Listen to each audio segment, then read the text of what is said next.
Hey everyone, I want to talk to you all today about how to choose the industry. I have a video about what industry to choose and I'll link it in the description after the intro. Hey everyone, welcome to my channel. Here on the Sheenapreneur channel, I share information about government contracting, veteran business content, and other business tips.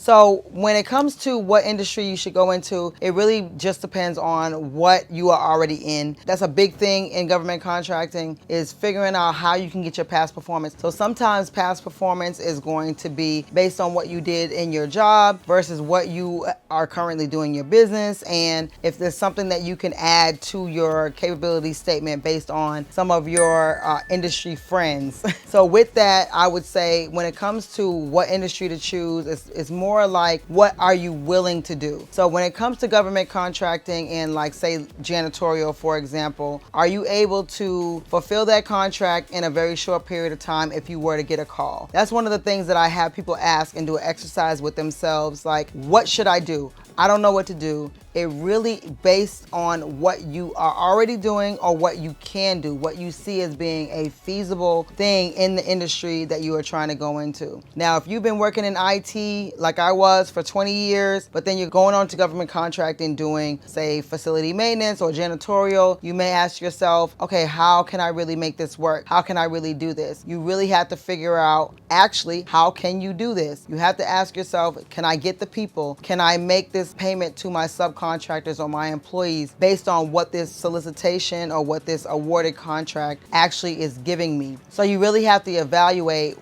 what is best for you and your business. It's not a question of, Sheena, hey, how can I, what industry should I pursue? It's more like, hey, self, what can I do in the government contracting space that's gonna make sense for me as a business owner? Remember, the government is just your client. It's whatever you're already doing in business, and the government is just your client. It's not going into government contracting with something that you're totally unfamiliar with. Absolutely, you can go into government contracting with something that you're totally unfamiliar with as long as you can predict the gap. So there are certain industries where you wouldn't even know what the gaps are, like staffing or IT or even janitorial, where I didn't even know I had to consider green products because that's what the government agency was requiring. So that takes my price up several $1,000s. It really is based on what you can possibly understand or what a subcontractor can help you with in filling in those gaps. I have a video about what industry you should pursue, and I'll go ahead and link that in the description box, but it's more on how can you make this work. Now, if you're going into the industry that is totally unfamiliar to you, say you're in IT and you're going to janitorial, just like I did, or going into other facility support services or other facility maintenance contracts, and you're like, okay, well, I kind of did this, but not really. I did it on the real estate side, but not really, and you've done something totally different. You have to include all relevant experience in your past performance. Those things are super, super important, and it shows the agency that, hey, I do have experience with this. I do know how to fill in those gaps. I do know how to make this contract work in case something goes left, right, or, you know, up, down, whatever. So you have to make sure that you have a clear understanding as to what those things may be, and teaching the government how this whole process would work, even if you're not really working in that industry right now. It's okay to include some of your past performance from an associate, from a friend, or from previous experience that you already had, or even from your subcontractor. That is not an uncommon thing. You just have to make it make sense. You have to be very, very close with your subcontractor if you're going into a contract relationship where you're using a subcontractor. You have to heavily rely on their experience if you have no experience. And sometimes that may be an issue, and that's why these relationship building processes are so, so important.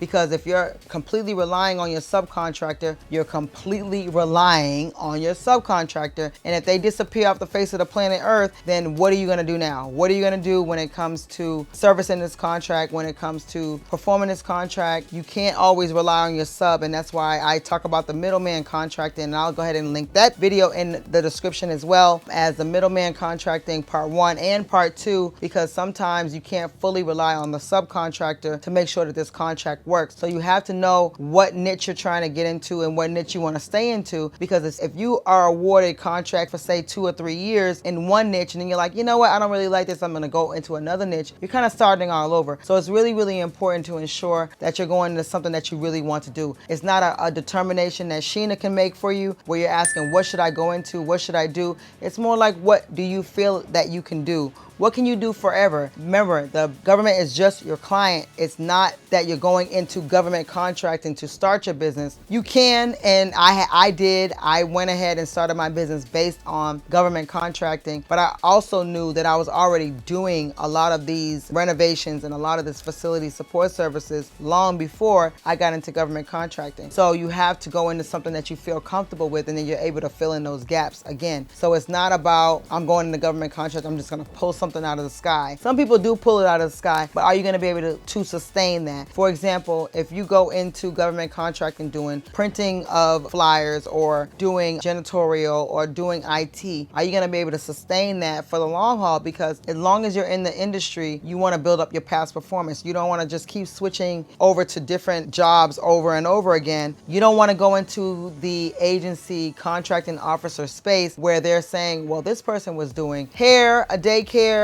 facility support services, construction, IT, and all these other things, when it doesn't seem like they're a subject matter expert on any of these things. So it's really, really important to hone in on really one specific industry, and you can kind of branch out from there, but you want to start off at least within the first 5 years of a specific industry that makes sense for you and for the contracting officer when they go to look up your company. Because believe me, they're going to look up your company, they're going to see what services you provide, they're going to look at your website, they're going to look at your LinkedIn, all your social media. Believe that they're going to look at everything to see if you're someone who's a viable candidate. And the government is risk adverse. They don't have time for you and all your beautiful dreams. They don't care anything about your dreams. They don't care anything about your business. As long as you can provide the service, that's all they care about. So you have to make sure that you're presenting yourself the best way you can possibly present yourself. And by doing that, it's kind of sticking to one niche at least, or at least one industry at the beginning. And then after that, you can ensure that you're, maybe branching out just a little bit. And facility support services, which is mine, is as 560-210, something like that. It encompasses a lot of other industries like grounds maintenance,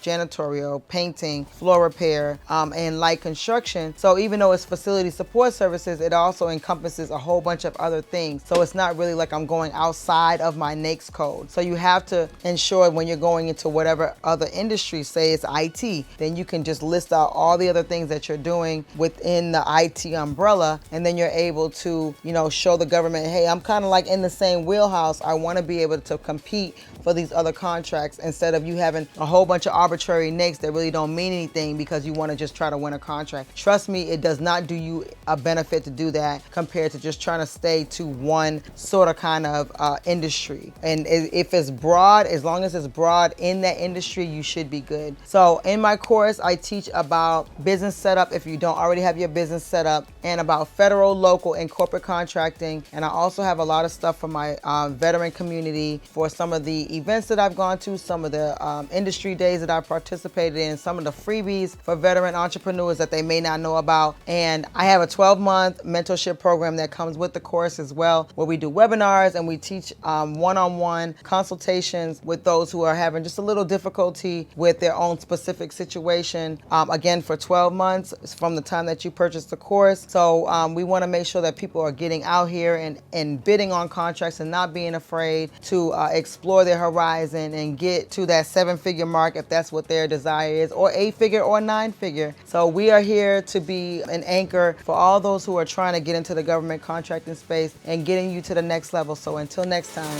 your favorite veteran.